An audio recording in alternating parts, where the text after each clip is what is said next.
We will liberate ourselves from a colonial mindset. Externally, this means reformed multilateralism and more contemporary global governance. 3, our rich civilizational heritage will be a source of pride and of strength. This includes care and concern for the environment, so ingrained in our traditional ethos. Our rishis and sages have always talked of Sarve Bhavantu Sukhinaha. So let us have this message spread all around the globe that from aham, from ego, let us go beyond, transcend ego and touch sarvam. This journey from aham to sarvam. This is philosophical message to humanity. और employment की जरूरत होती है जीने के लिए, लेकिन आप एजुकेशन का अगर सही अर्थ निकालेंगे,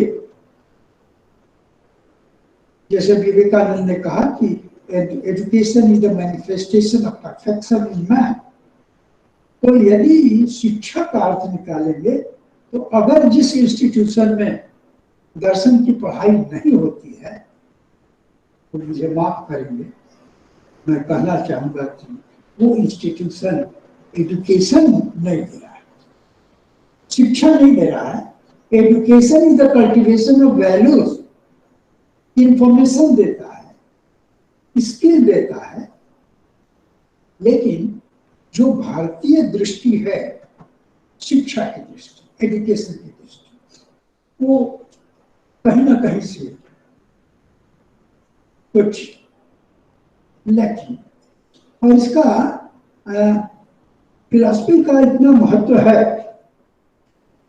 डिपार्टमेंट ऑफ ह्यूमैनिटीज IITs में है और पूरे वर्ल्ड में देखें, वहां पर डिपार्टमेंट ऑफ ह्यूमैनिटीज के अंतर्गत फिलॉसफी डिपार्टमेंट, वो IIT कानपुर में इंजीनियर जो बन के जाते हैं,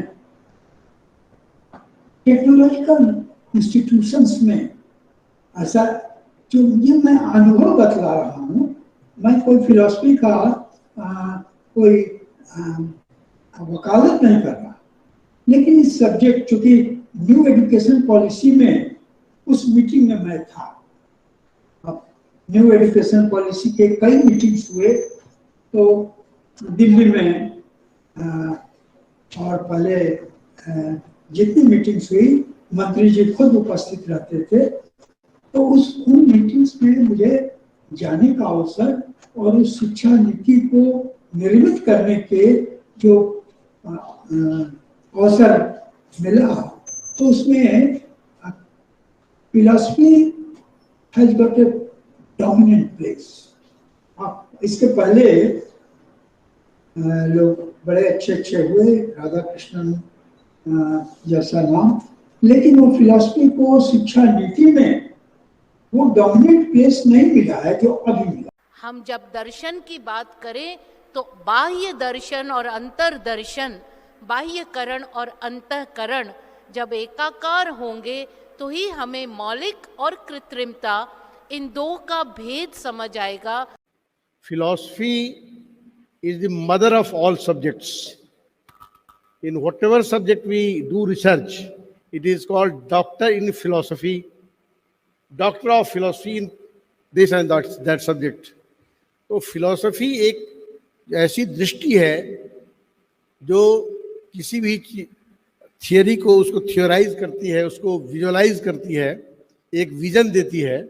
इसलिए फिलॉसफी की परिभाषा तो मैं और ज़्यादा में नहीं जाऊंगा, लेकिन ये एक सामान्य सी बात है। और इस देश में खास करके, और खास करके ये जो सो कॉल्ड मॉडर्न और मॉडर्नाइजेशन का टाइम आ गया है, जिसमें हम सारे भारतीय विद्या को, भारतीयता को, भारतीय मूल्यों की चिंता तो करते हैं, लेकिन उस चिंता को दूर करने के लिए या और समृद्ध बनाने के लिए कैसे हम आगे काम करें, इसके बारे में एक बड़ी ही बहुत आशाजनक दृष्टि नहीं दिख रही है कि पूरे हमारे, जबकि फिलॉसफी क्या सब्जेक्ट हर विश्वविद्यालय में होना चाहिए, और वो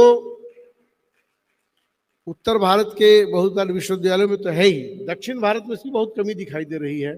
जहाँ पर है कई जगह स्टूडेंट्स नहीं है, और उत्तर भारत में भी है, कई जगह टीचर्स नहीं है, कई जगह जो वैकेंसीज पड़ी हुई हैं सालों सालों से। I don't know what are the problems for not fulfilling the posts. If the teachers are not there, who will teach? जब भारत में हमारे बहुत पहले शिक्षा मंत्रालय ही होता था, बीच में इसको मानव को भी एक संसाधन मान लिया गया और ये बना दिया गया इसको human resource development, as if we are not seeker of education, we are simply a machine. तो उसके कारण से एक रेशियो बना दिया गया, गलतफहमी कि 5 विद्यार्थी या 10 विद्यार्थी पर एक टीचर।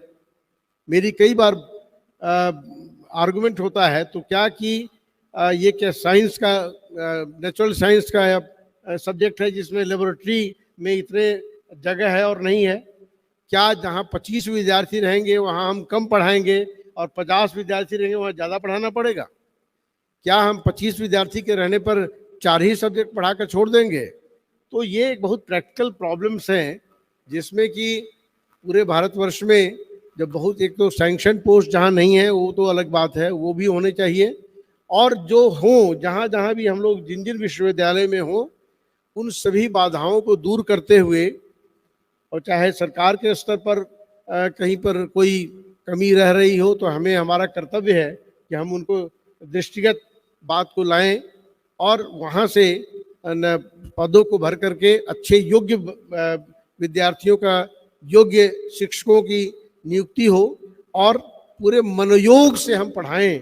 जिस भारतीयता की बात करते हैं हम, जिस भारतीय मूल्यों की बात करते हैं, और हमारी राष्ट्रीय शिक्षा नीति में भारतीयता मूल्य की बात तो आ ही रही है, तो ये केवल थियराइज करने से नहीं होगा, इसको प्रैक्टिकल शेप में लाने की ज़रूरत है। और प्रैक्टिकल शेप में तभी हो सकता है, बात आ सकती है जब हम लोग अपने पूरे मनोयोग से, निष्ठा से अपने कक्षा में पढ़ाएं, अपने विद्यार्थियों को अच्छा रिसर्च करवाएं उनसे, और अगर सांगठनिक स्तर पर किसी पदपूर्ति की आवश्यकता है उसको भी करें।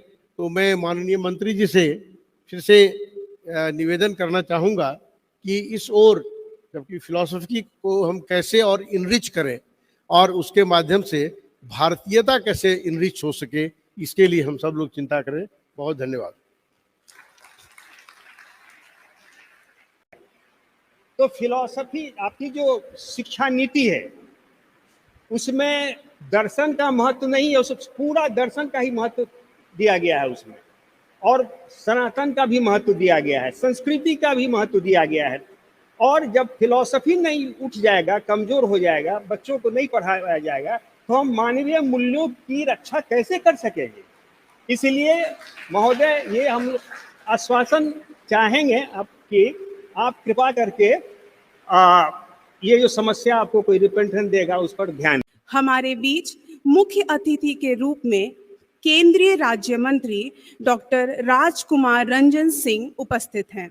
In ethical context, values are termed as virtues, and this reaction between values and the virtues should be kept in mind.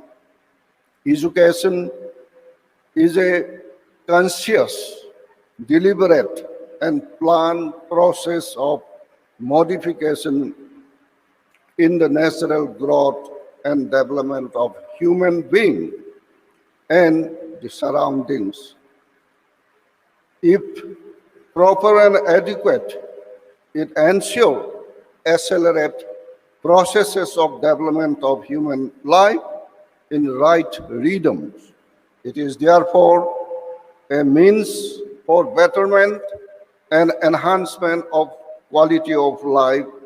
It is useful for the personality development, character building, and for livelihood. It is a hallmark of civil society, but all this become utopia if it is not properly conceived and implemented. Before concluding, I would also like to reflect some of the points focused by our respected professor from the dais. Particularly,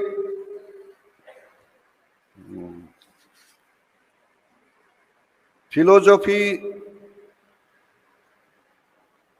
is a subject, is a mother of all subjects, but the popularity of the subject is a bit dwindled. I think this will be answered by Honorable Vice Chancellor of this university. But my loud thinking is that why we are not able to discuss this matter on such platform like Indian Philosophical Congress, why our subject philosophy is not popular. What are the reasons behind it? And why we are not able to make it popular and choice of the generation. So these are two certain points which I humbly request all the scholars of the philosophy to think on it and make the subject more popular, more accommodable to the people. And these days, perhaps G20 presidency is owned by India and received by our Honorable Prime Minister. And he said, on the day of the formal reception of that chairmanship, he said, one art, one family, and one future. So this saying can be applied to all approach of our life. दर्शन पढ़ने वाला कुछ नहीं कर सकता है।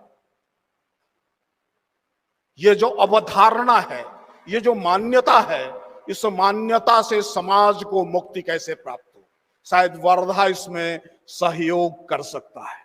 Wardha, this is the place of Gandhi, Vinoba, place of Baba Amte. ये एक बात हो सकती है जिसके बारे में सोचा जाना चाहिए। कोई समाज ऐसा है, कोई दुनिया ऐसी है जो गांव और जंगलों में रहने वाले लोग भी कुछ समय समाज के लिए किया जाना चाहिए, इसके लिए अपने रोटी पानी के जुगाड़ से बाहर निकलते हैं। और ये वो बात है जिसका उत्तर फिलॉसफी को देना पड़ेगा।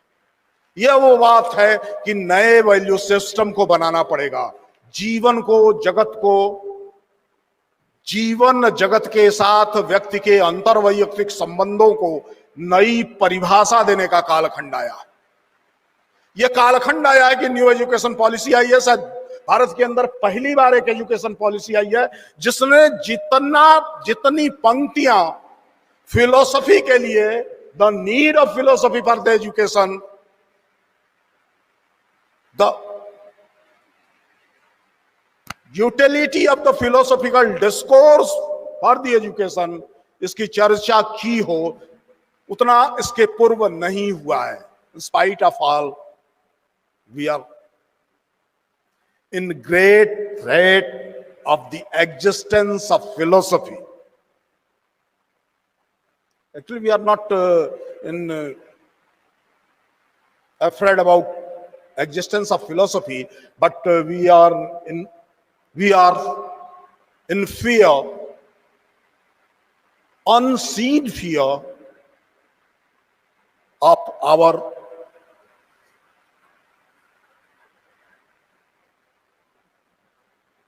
unresponsible behavior, non-responsible reactions towards the challenges, questions of our contemporary society, of our own time. We have to change this. We have to differentiate what is the difference between the history of philosophy and philosophy. New education policy start with some introductory remarks. एक ऐसी शिक्षा बनानी है जो मनुष्य को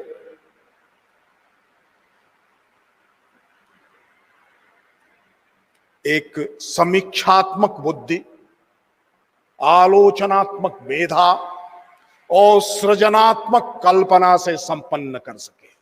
And this critical thinking and creative imagination is nothing but the philosophizing.